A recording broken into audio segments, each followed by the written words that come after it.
sallallahu alayhi wa sallam nee na woon ci hadis boo xam ne ibnu abbas moo ko nettali ba léegi mu ni sallallahu alayhi wa sallam nee na la ana allahu man amila amalu xawmu luut salaasa marra yonent bi daa toog naan yàlla na yàlla rëbb góor jigéen yàlla na yàlla lakk góor jigéen yàlla na yàlla rey góor jigéen yàlla bu mu texe ne di ko wax ba muy ñetti yoon répété na ko ñetti yoon la ana allahu man amila amalu xawmu luut salaasa marra ibnu abbas loolu la wax radiyallahu taala anhu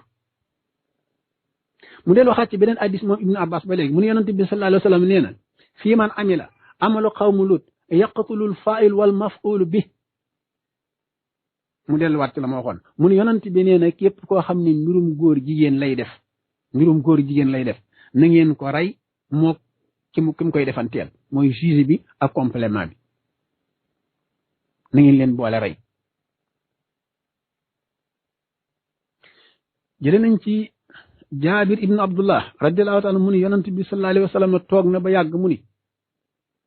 li ma gën a ragal li ma ragal lépp la ma ci gën a ragal li ma ragal lépp la ma ci gën a ragal ñu ne mu ni mooy mbirum góor jigéen ci sama xeet li ma ragal lépp li ma ci gën a ragal mooy mbirum góor jigéen ci sama xeet loolu jaabir ibnu abdullah radiallahu taala anhuma moo ko wax ñu dem ba ku leen tudd ñu dal ci sa kaw yàq sab der wax ci yow lu ñu war a wax ila axiri yi ngir lan ngir bëgg nga découragé ba doo leen tuddati